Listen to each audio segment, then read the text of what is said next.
That was me, standing in the doorway of my own garage. Thursday evening. Still in my work boots, holding a grocery bag with a bottle of wine and frozen pizza like some fool auditioning for Husband of the Year. I wasn't supposed to be home yet. Neither was she supposed to be in there. But there she was. And he was with her. Let me back up. My name's Daniel Whitaker. 43. Been married to Lindsay for almost 16 years. We've got a 14-year-old daughter named Ella, and a beagle named Hank who thinks he's a wolf when the mailman walks by. We weren't flashy, but we were solid. At least I thought we were. The last few months, though, something shifted. You know how people talk about a gut feeling? Well, mine have been screaming for weeks. There was no smoking gun, just little things that didn't sit right. Phone always face down. More late meetings. Sudden interest in running at dawn. But I didn't say anything. I told myself I was imagining things. That I was tired. That work stress was making me paranoid. That Lindsay, my wife, the woman who made me chicken soup when I had the flu and still laughed at my dumb jokes, couldn't possibly be cheating. Then came Thursday. I left work early.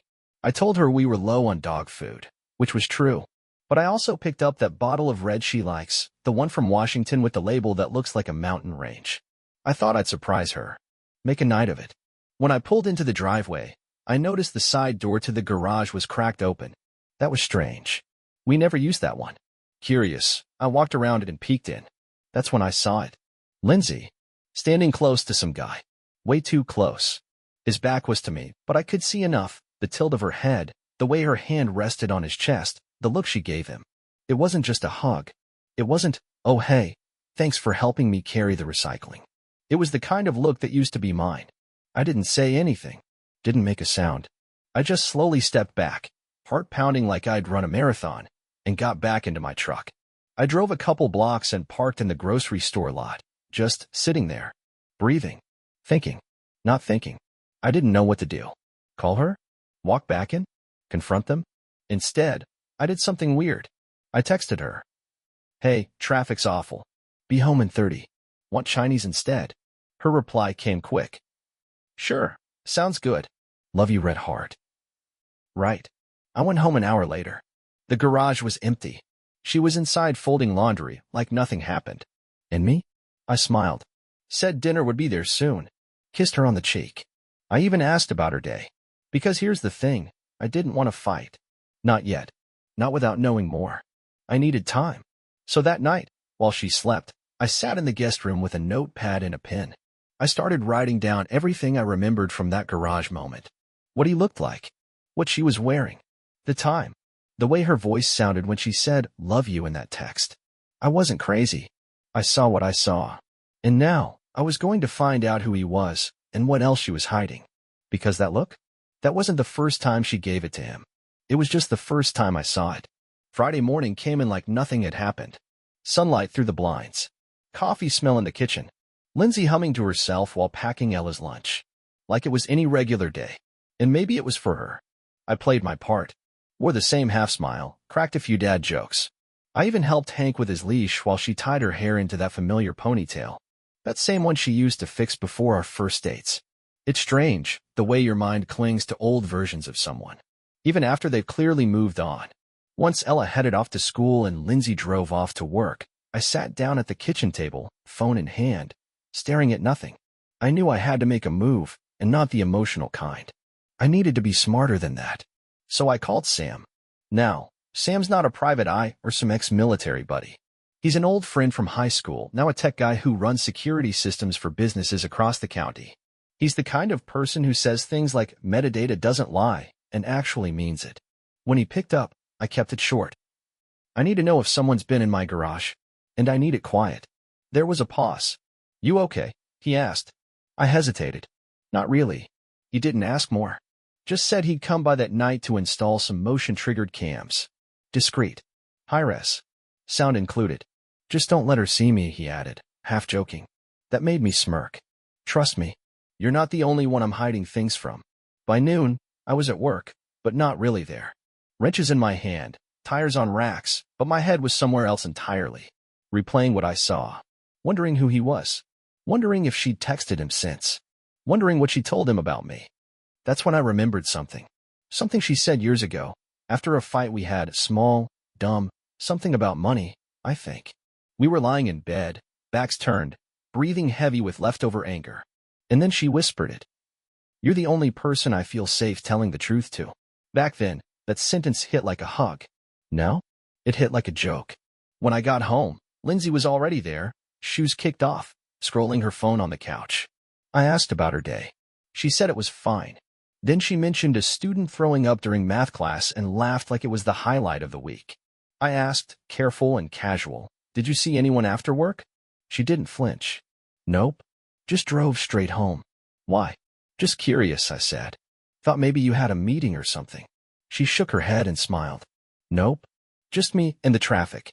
I nodded, but my blood boiled. I knew she was lying. I could see it in the way she blinked too slow. In the way she shifted her leg over the other one like she was covering something. She used to tell me everything. What she ate for lunch. Which student made her laugh. What dreams she had. Even what colors she was thinking of painting the guest bathroom, a project she never actually did. But now I got leftovers. I watched her laugh at something on her screen. Probably some harmless video. Maybe even something about dogs or cats knocking over lamps. But I couldn't help wondering, was it him? Was he texting her right then? Was she smiling at another man's message under my roof? That night, Sam came by through the side yard. Flashlight in hand, gear in a duffel. We kept the lights off. Move quiet. He installed 2 cameras, one facing the garage door from the inside, and one up in the corner of the ceiling, pointed toward the door leading into the house. He even rigged a small mic near the door frame. Storage box covers the lens, he said. Nobody'll see it. Good, I nodded. How soon till I get alerts? They'll ping your phone in real time. You'll get a clip. Don't even need to log in unless you want the full feed. He paused before heading out. Dan, you sure about this? I looked at him, then at my house. No, I said, but I need to know who my wife really is now. I used to believe trust was a feeling. Turns out, it's more like a rope. You don't really notice it until it's fraying. And by the time you hear it snap, well, you're already falling. That weekend, I became someone I never thought I'd be, the guy watching motion alerts from his own garage like he's monitoring enemy territory. Every buzz on my phone turned into a small shot of adrenaline. Every video clip had the same background, same still silence, same cold lighting. And for 2 days, nothing. Nothing but me pacing the living room like a man whose house had a heartbeat he couldn't find. Then came Monday. Lindsay had her evening yoga class. That's in quotes for a reason. She'd started going about 6 weeks ago. Twice a week. Said it helped her back. Funny thing is, I never saw a yoga mat. Never smelled a drop of sweat on her when she got home. That night, 6:42 p.m., I got the first real hit. The clip was short. 30 seconds. Her car pulled in. She got out fast, glancing over her shoulder like someone late to a secret. Then, there he was. Same guy from the garage. Ball cap, dark jacket, tall, lean. He didn't even hesitate. Just walked up like he belonged there. She let him in through the garage. He followed close. Too close. No sound on that clip. But body language? That speaks loud. I sat there on the couch, elbows on knees, watching them vanish into my own house. It's a surreal thing, watching your wife cheat in high definition. You don't yell. You don't cry. You just sit there, like you're watching a house burn down and you're the idiot holding a bucket of sand. I didn't watch the whole feed that night. I couldn't. But I saved the clip. Archived it. Tagged it garageentry_01.mov. Then I poured a whiskey. Not to numb anything. It didn't work anyway. Just to keep my hands busy. Next morning, Lindsay was in a chipper mood. Said yoga was killer. Said they're doing a new breathing technique that helps with stress. I almost laughed. She kissed me on the cheek and thanked me for being so understanding lately. Told me she appreciated the way I'd been giving her space. Space. That was rich. She didn't notice the look in my eyes. Or maybe she did, and just didn't care. Later that day, I reviewed the rest of the feed. They stayed in the garage about 6 minutes, then went inside. Camera didn't follow them. I hadn't installed anything inside the house yet. I'd been hesitant, like there was still a line I didn't want to cross. But now the line felt like a joke. That night, I called Sam again. I need 2 more cams, I said. Where? Bedroom and living room. He didn't ask why. Just said he'd be by Tuesday night. It was strange planning surveillance in my own home while my wife sat in the kitchen making dinner. Chicken casserole. The one I used to love. She offered me a bite straight off the spoon. I declined. Funny how betrayal makes everything taste like drywall. We ate in silence, mostly. Ella talked about a science project involving volcanoes. I nodded, smiled where needed, played the part. But the whole time, my mind kept circling back to that garage footage. Who was he? I couldn't see his face clearly. Hat tilted down. Moved like he knew how to avoid cameras. Not his first rodeo. And she?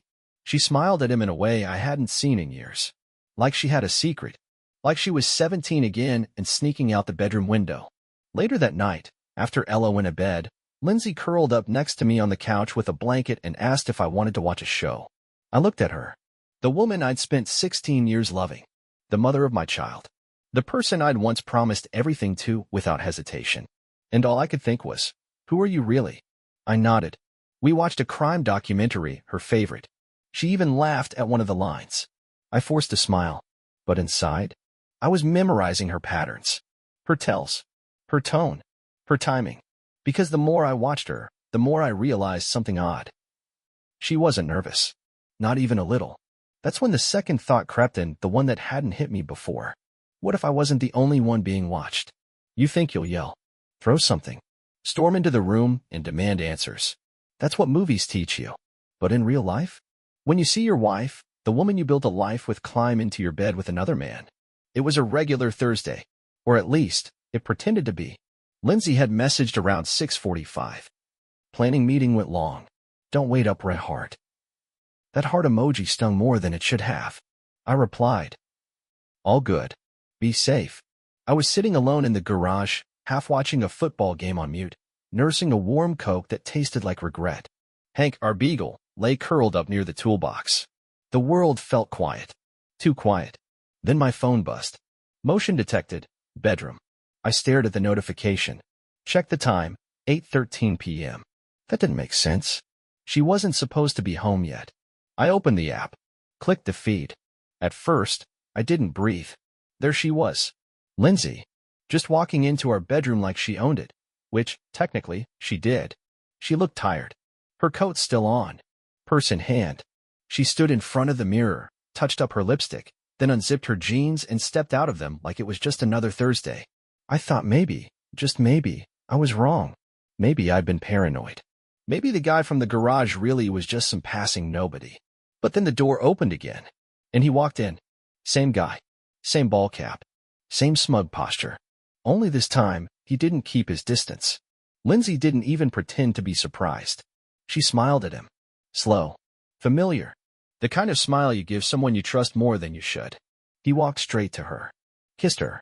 She let him. I dropped my soda. Didn't even hear it hit the concrete. They were kissing. Hands exploring. Her shirt hit the floor. He unbuttoned his. She was laughing silently, but I could see it. The kind of playful laugh I hadn't heard in years. They weren't in a rush.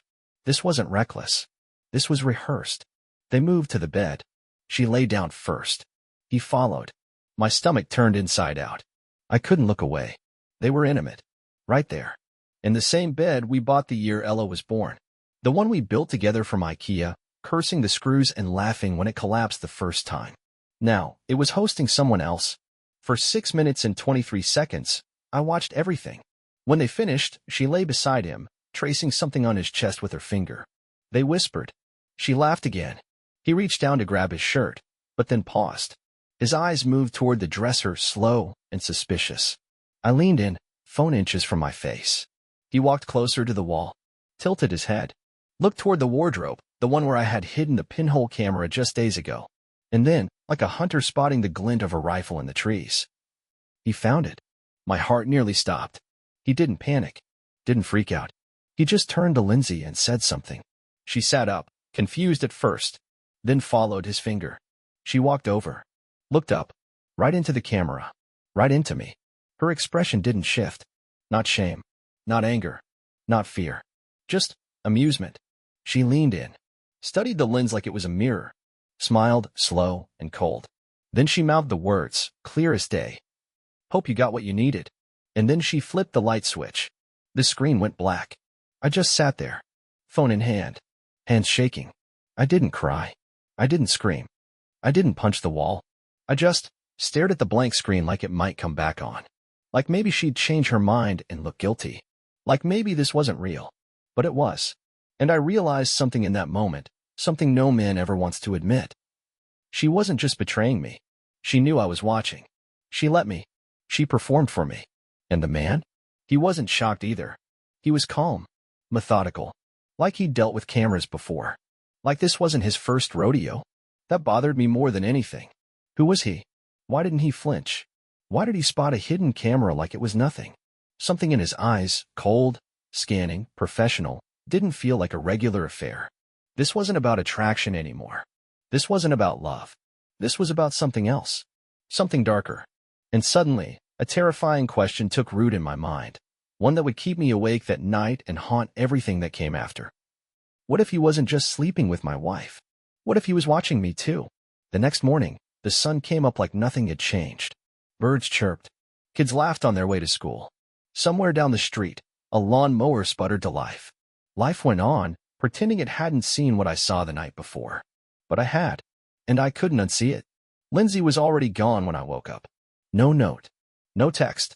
Just the scent of her perfume still faint on the hallway air, and a coffee mug left in the sink with lipstick on the rim. I stared at that mug for a long time. Then I pulled out my laptop. I needed a name, a background, a reason, anything. I started with the basics, license plate. I'd caught a partial one from an older garage clip, blurry, but legible enough. I uploaded the frame into a plate recognition tool Sam had once shown me. 10 minutes later, I had a match. Trevor M. Dalton. Age, 38. No social media. No employer listed. But one thing stood out. Former law enforcement. And not local. Federal. He'd worked with a private defense contractor until 2 years ago, then dropped off the radar. No public employment since. Just a list of shell companies registered in his name, most of them dissolved. And an address, a P.O. box in a town 2 counties over. I leaned back in my chair, heart drumming. This wasn't a barista from yoga class. This was someone trained. Which begged a deeper question. What's a guy like that doing sneaking into my bedroom? I called Sam. Hey, I said, trying to keep my voice level. You ever heard of someone named Trevor Dalton? The pause on the line was immediate. Where'd you hear that name? Sam asked, voice lower. He's the guy. The one from the footage. Another pause. Dan, you need to be careful. What do you mean? Sam sighed. That name popped up once when I was helping a buddy clean out a hacked server. It was linked to a surveillance firm, very hush-hush stuff. Not security cameras and locks. I'm talking black bag jobs, counterintelligence, corporate tracking, asset compromise. I swallowed hard. You think Lindsay hired him? No, Sam said. I think someone else did. That idea stuck with me the rest of the day. Maybe I'd been looking at this wrong. Maybe it wasn't about love or lust at all. Maybe I was the target. But why? I'm just a guy who runs a tire shop and tries to be a decent father. Who would care about me? That evening, I took Hank out for a walk. Needed air. Needed space. As we turned down a side street, I noticed something, a silver SUV idling half a block down. Tinted windows. Lights off. Engine running. It was subtle. Too subtle. I stopped. Pretended to tie my shoe. Glanced back. The SUV didn't move. But my gut clenched. When I got home, I checked the footage from the exterior cam. Sure enough, the same SUV had driven past the house 4 times in 2 days. Same route. Same slow crawl. I was being watched. But here's the kicker. I wasn't even angry. I was fascinated. Because now I had something new. Something Lindsay didn't know I knew. And the man who thought he was playing me? He was about to learn I was still in the game. It was late when Lindsay got home. She walked in wearing a hoodie and no makeup, looking for once like the girl I met in college. I didn't say anything. Just watched her move around the kitchen like nothing was wrong. Then she finally looked up. What? She asked. Who was Trevor, really? I asked, quietly. She blinked. What do you mean? I ran his plate. I know who he is. Her face changed subtly, like a mask dropping just an inch too far. You're digging, she said, softly. You're sleeping with a ghost, I said. The guy has no history, no job, no past. Just a long list of companies that don't exist anymore. Lindsay set down her glass. Dan, I didn't bring him into our lives. He came on his own. Then why let him in the house? Why the bed? She hesitated. Because I was scared. And when he showed up, he said he could help me. Help you with what? She looked at me. With pity. With you. People think betrayal is loud. Screaming. Crying. Doors slamming. But the real ones? They're quiet. Surgical. The knife slips in while you're laughing at the dinner table.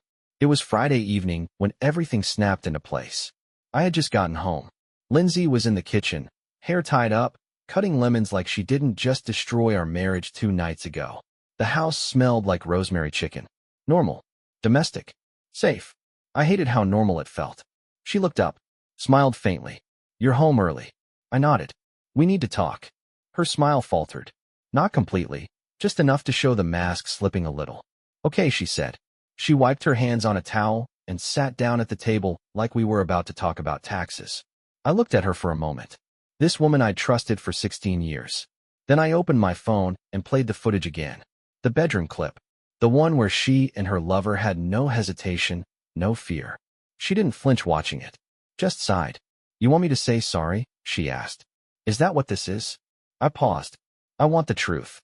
She leaned back in the chair, crossed her arms, and for the first time, didn't pretend. "All right," she said. "You want it? You got it." And just like that, everything changed. "It wasn't supposed to go this far," she began. I didn't speak. "I met Trevor at a seminar last spring," she continued. "It started harmless. He flirted, I ignored it. But he was smart. He noticed things about me you never did. He listened. My jaw tightened, but I said nothing. Then one day he asked what I'd do if I could start over. If I could live without all of this." She gestured toward the house like it was a pair of old shoes she wanted to throw out. "And?" I asked. And I told him I'd leave. If I could afford to. That was the first cut. Then came the next one. He asked me questions about your accounts. How you run your shop. Whether you lock your laptop. Whether you check statements regularly. I stared at her. "You're kidding." She shook her head. "No shame. No hesitation. You've always been trusting," she said, with a hint of something cruel in her voice. "You reused the same password on everything.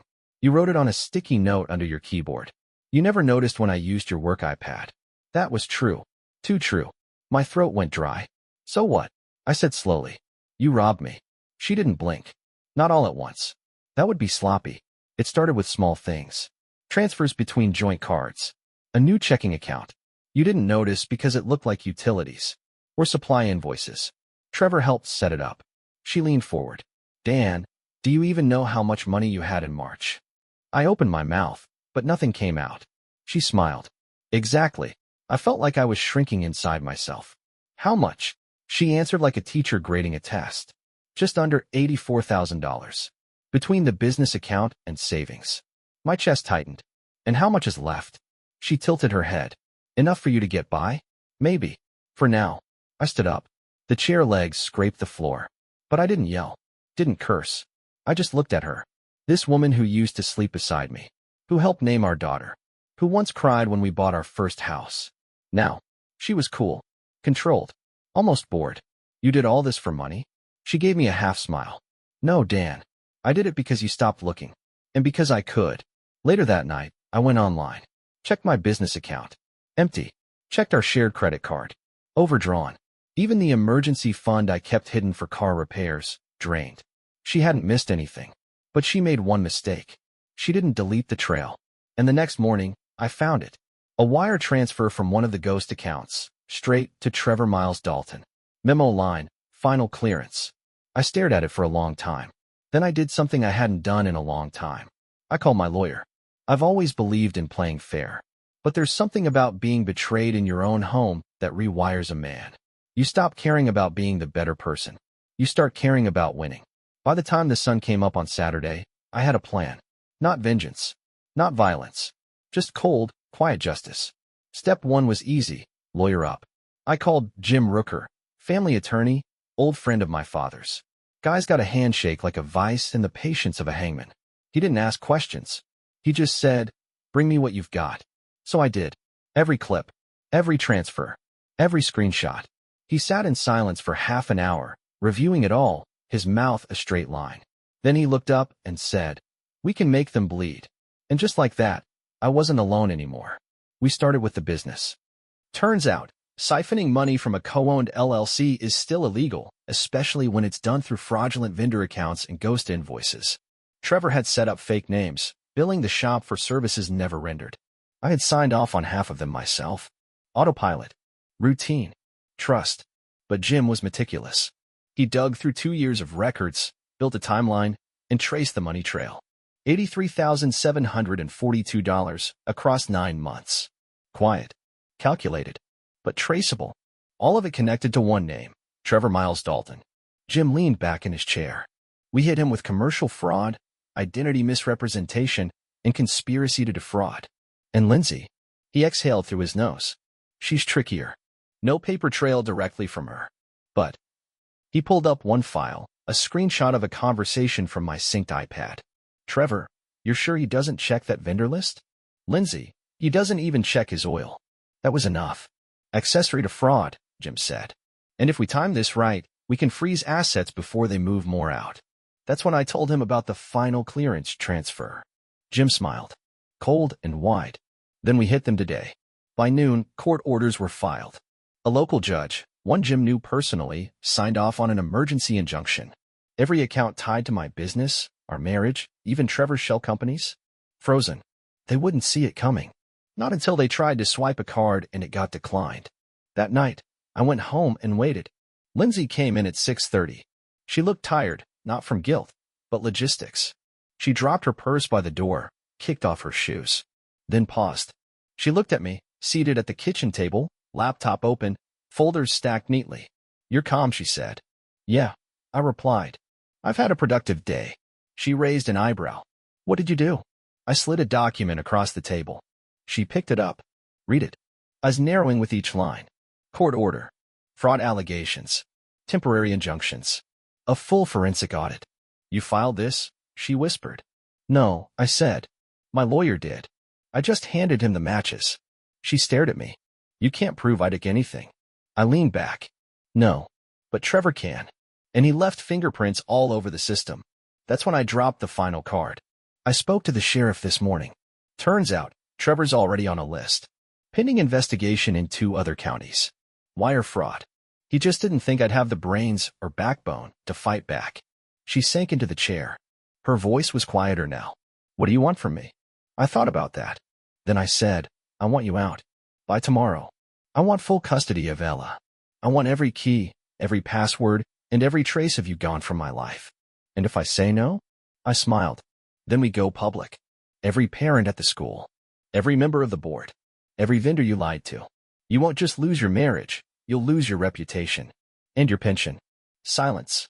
Then, for the first time in weeks, she looked scared.